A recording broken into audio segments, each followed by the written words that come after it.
Bonsoir à toutes et bonsoir à tous. Soyez les bienvenus dans cette vidéo spéciale Halloween. Quoi de plus logique que de venir vous tenir compagnie un petit moment dans cette jolie fête. Pour l'occasion, votre ami Creepy vous a écrit 3 histoires qui peuvent être tantôt effrayantes, tantôt amusantes et même peut-être un peu tristes. Êtes-vous prêt à écouter celle-ci et à venir me tenir un peu compagnie pour cette jolie fête? Je l'espère. Allez, je vous souhaite un joyeux Halloween et une bonne écoute.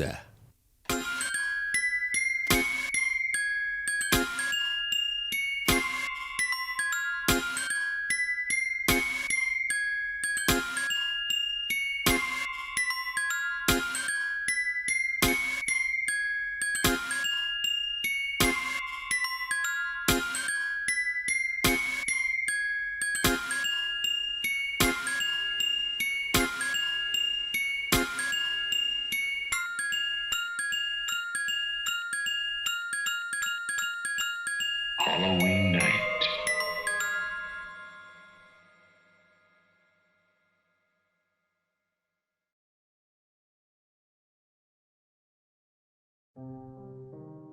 Avez-vous déjà rencontré ce genre d'individu qui semble tout droit sorti d'un autre temps, comme si celui-ci s'était trompé d'époque?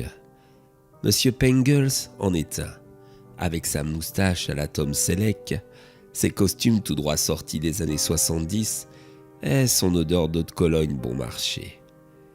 Il a des allures de vieux garçon, certes fort sympathique, mais vieux garçon quand même, et c'est ce qu'il est d'ailleurs. Car à 36 ans, il vivait toujours chez sa mère, s'occupant d'elle avec une compassion qui forçait l'admiration de tous leurs voisins, voyant cet homme un peu étrange, un fils dévoué. La vie de ce monsieur Pengels était tout aussi classique que ses costumes. Il se levait le matin, prenait un petit déjeuner, puis il allait se laver et se préparer pour retrouver son travail au guichet de la poste, non sans emporter au préalable le sandwich délicieux que sa mère lui avait confectionné la veille. De là, sa journée s'écoulait tranquillement, jusqu'à la fermeture du bureau. Il rentrait donc, allait promener son chien Charlie, avant de préparer un bon repas pour sa maman et lui, qu'ils dégustaient ensemble devant la télévision. Puis, après avoir fait la vaisselle, il enfilait son pyjama à carreaux et s'installait au salon devant la cheminée, avec un petit carré de chocolat et pour regarder des vieux films sur les chaînes câblées. Une vie on ne peut plus banale, ce monsieur Pengels. Mais c'était quelqu'un de simple finalement, se contentant des petits bonheurs que la vie pouvait lui prodiguer. Malheureusement, personne n'étant éternel, un jour d'octobre, sa maman mourut d'une crise cardiaque. Monsieur Pengels encaissa la nouvelle sans broncher. Il s'occupa seul des funérailles, forçant l'admiration des voisins qui, même s'ils le trouvaient excentrique, appréciaient grandement ce qu'il faisait pour la mémoire de sa défunte mère. Et puis, le temps a repris son cours, et la vie son rythme. Monsieur Pengels reprit ses journées comme avant, à l'exception que le sandwich était de sa confection et que le soir, il ne préparait plus qu'un seul repas. Mais sa maman lui manquait beaucoup. C'est à cet instant qu'il se décida de trouver une compagne, car il s'ennuyait ferme. Et ce n'était pas son activité préférée du dimanche qui allait réussir à équilibrer cette vie morose. Alors, un jour, il jeta son dévolu sur Suzy, une Monsieur Pengels en version féminine, une coiffure d'une autre époque, des robes désuètes et des lunettes si épaisses. Monsieur Pengels, étant un grand timide, envoya des lettres à cette Suzy pour lui déclarer sa flamme. Mais elle restait sans réponse. Et oui, à l'heure de la communication moderne, des SMS et des mails, Monsieur Pengels, travaillant en bureau de poste, restait un grand nostalgique d'une époque où les courriers remplissaient les boîtes aux lettres. Après une année sans retour de la part de Suzy, et la solitude lui pesant un peu plus chaque jour, il prit enfin les choses en main, en ce 31 octobre. La journée de Monsieur Pengels fut bien plus insolite que les autres journées. Il n'est pas allé travailler ce matin. Il s'est adonné à sa passion, son activité préférée du dimanche. Puis après, Il est allé au supermarché acheter des bonbons pour les enfants qui toqueraient à sa porte en cette soirée d'Halloween. Et là, il les attend d'ailleurs.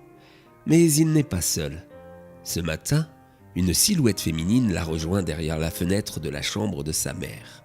Puis cet après-midi, ce fut une autre silhouette féminine qui apparut derrière la fenêtre de sa chambre. Le cimetière du village a été profané.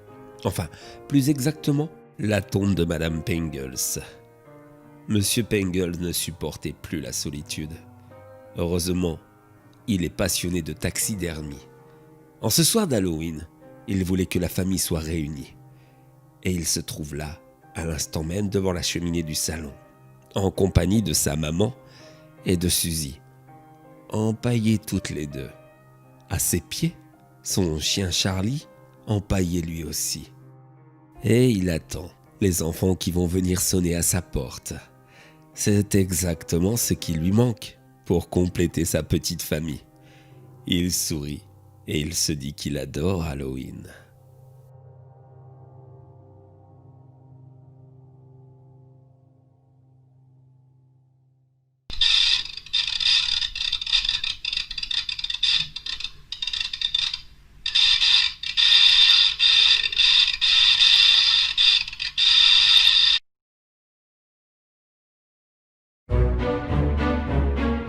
Monsieur Orrington n'est pas peu fier de sa superbe décoration d'Halloween.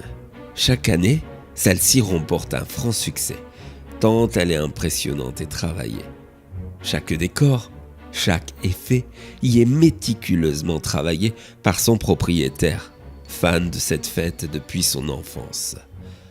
La réputation de cette déco a même gagné les habitants de Plymouth, la ville d'à côté, qui se grouillent devant la façade de celui-ci pour assister à ce spectacle son et lumière à chaque Halloween. Et M. Orrington se régale de voir chaque année encore plus de badauds se presser devant son œuvre, tantôt admiratifs, parfois effrayés. Elle ne laisse en tout cas personne indifférent. Cette année encore, il s'est surpassé, accumulant de nouveaux squelettes animés, des citrouilles chantantes et toujours plus d'hologrammes. Sa pièce maîtresse étant une parfaite réplique d'une chaise électrique qui, fort heureusement, est totalement factice. En ce 31 octobre, il peaufine donc sa mise en place du spectacle qu'il va offrir à des centaines de personnes agglutinées devant celui-ci. Mais s'il en est un qui n'apprécie pas ce show, c'est bien Harry, le voisin, qui peste chaque année de voir tous ces abrutis piétiner son gazon en façade. Il l'a bien sûr déjà fait remarquer plein de fois à Alistair Orrington, mais sans résultat. Celui-ci continue à s'adonner à cette stupide fête sans se soucier de la gêne occasionnée.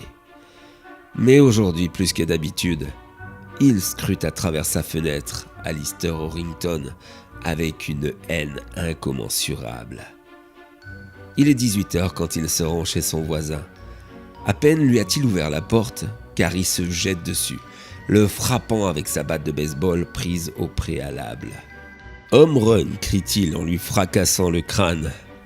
Puis après avoir bien vérifié que celui-ci était bien mort, il retourne chez lui pour prendre son chalumeau.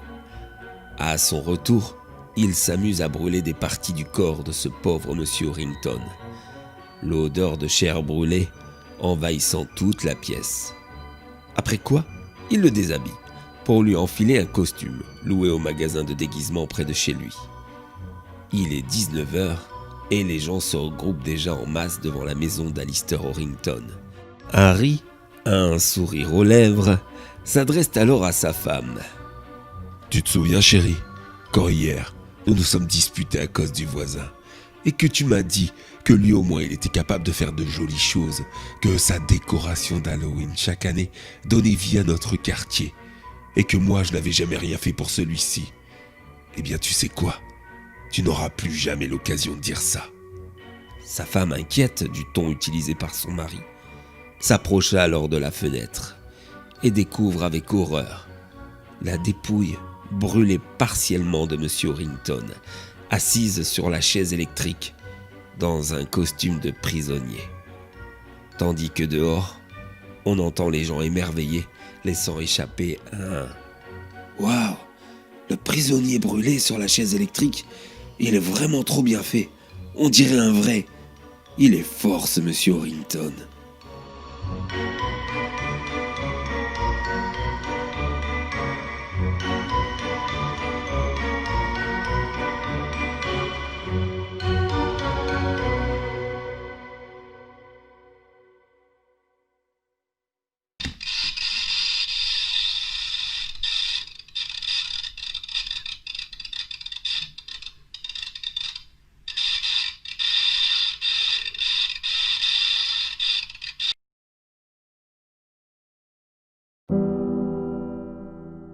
Aux origines d'Halloween, lorsque le calendrier se terminait le 31 octobre par la fête du dieu des morts, appelée Samhain, les Celtes pensaient que les défunts profitaient de cette longue nuit pour rendre visite aux vivants.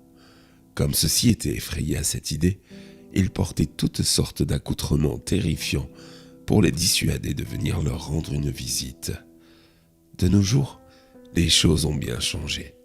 Les enfants se déguisent pour faire peur et quémander des bonbons aux adultes. Les ados se gavent de films d'horreur ou font des fêtes mortelles grimées en monstres en tout genre.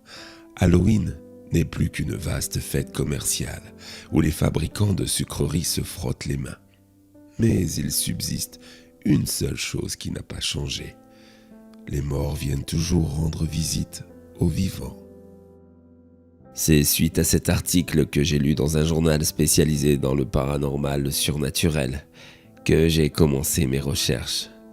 Alors comme ça, ce médium réputé, de par le monde, aime colporter cette idée qu'effectivement les morts continuent à venir nous voir pendant la fête d'Halloween.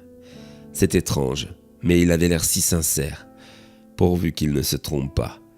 Ceci dit, son témoignage tente à laisser croire que c'est bel et bien la vérité. Il se base sur une expérience personnelle et celle-ci est particulièrement touchante. J'ai longtemps cherché dans les coutumes ancestrales celtiques et autres comment réellement entrer en contact avec les défunts. J'en ai lu des livres, magiques ou non. Je suis même passé par la case vaudou, mais rien n'y faisait. J'étais sur le point de laisser tomber, mais je ne voulais pas.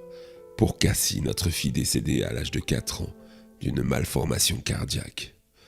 Alors que je baissais presque les bras, j'ai reçu cet étrange courrier dans ma boîte aux lettres. Il m'était adressé personnellement. Piqué par la curiosité, j'ai ouvert celui-ci. La lettre était bien pour moi, mais elle n'était pas signée. Il y était expliqué un rituel qui permet aux humains de rentrer en contact avec eux. Un rituel simple et sans danger. Je n'ai même pas pris le temps d'y réfléchir. Je l'ai fait sans hésiter. Et ça a marché, vraiment. Ma petite fille m'a rendu visite ce soir-là. C'était incroyable. L'année d'après, j'ai emmené ma femme afin qu'elle puisse à son tour converser avec Cassie. C'était un moment tellement intense. Croyez-moi. Ceci dit, il est fort probable que ceux d'entre vous qui m'écoutent n'aient pas foi en ce que je vous raconte. Alors la meilleure façon de mettre fin à votre scepticisme, c'est de vous donner le rituel à procéder, si vous aussi vous avez perdu un être cher. Je suis sûr que vous m'en remercierez. Je ne sais pas si je vais le remercier, mais en tout cas ce soir, je suis au cimetière, assis sur ta pierre tombale. J'ai fait comme il était dit. J'ai disposé des bougies selon le schéma fourni. L'encens brûle à côté. J'ai même déposé un de tes objets fétiches. Et à présent, je t'attends, dans la fraîcheur, car il fait très froid en ce soir d'Halloween. Je suis tellement impatient de te voir. Oh mon Dieu. Caroline, c'est toi? Ça marche vraiment? Oh mon Dieu, si tu savais comme je suis heureux. J'ai tellement de choses à te dire. Je suis si désolé. Je te demande pardon. C'est de ma faute si tu n'es plus là, si tu es morte. J'aurais dû t'écouter. Je n'aurais pas dû prendre le volant. J'étais bien trop fatigué ce soir-là. J'aurais dû te laisser conduire. Et au lieu de ça, Je t'ai vu t'endormir sur le siège passager. Ton visage d'ange éclairé par les phares des voitures que l'on croisait. Puis mes paupières sont devenues lourdes. Si lourdes. Je me suis assoupi. Tu ne peux pas savoir à quel point je m'en veux. À quel point je suis si désolé. Je suis sorti quasi indemne de cet accident alors que toi, tu es morte par ma faute. Je t'aime tant. J'ai jamais voulu te faire de mal. Je comptais t'épouser. Je voulais faire ma vie auprès de toi. Je le sais. Ne t'inquiète pas. Je ne t'en veux pas. Ce n'est qu'un accident de plus. Beaucoup de gens s'endorment au volant. Je t'aime et je veille sur toi chaque jour. Je ne veux plus que tu sois dans cet état. Redeviens celui que j'ai toujours aimé. Et le moment venu, tu viendras me retrouver. Je t'aime. Après avoir essuyé mes larmes, j'ai passé une partie de la nuit avec toi. Enfin, plus exactement ton spectre. Et même si tu étais transparente, lucide, blanche, tu étais magnifique. Tu m'as parlé, tu m'as pardonné, et puis on a commencé à rire, comme on riait si souvent ensemble, quand tu étais encore auprès de moi. J'ai compris beaucoup de choses ce soir-là, et la fatigue m'a à nouveau gagné. Je me suis endormi. Je me suis réveillé, avec le contact du marbre froid sur mon visage. Épuisé par de telles émotions. J'ai pensé à un moment donné que tout ceci n'était qu'un rêve, même si ça semblait réaliste. Et lorsque j'ai levé les yeux sur ta tombe, les bougies formaient un cœur. Tu étais vraiment venu. Merci mon amour, je t'aime.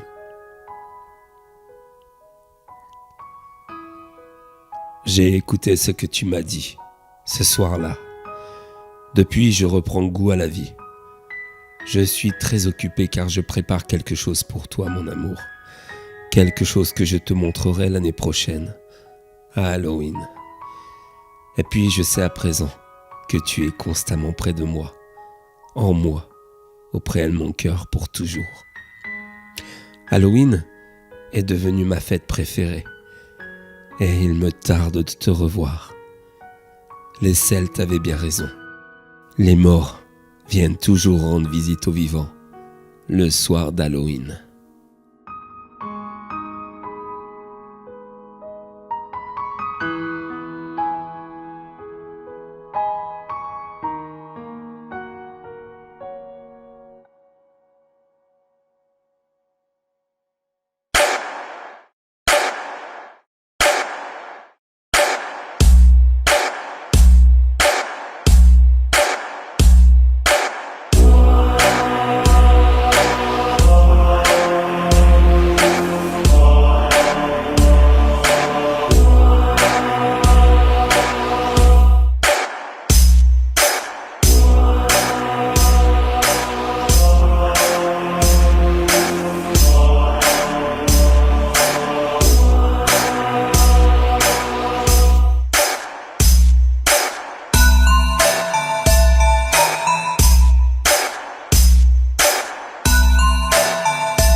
Bonjour à tous, bienvenue sur la chaîne de Zombie Fraise en direct de la crypte.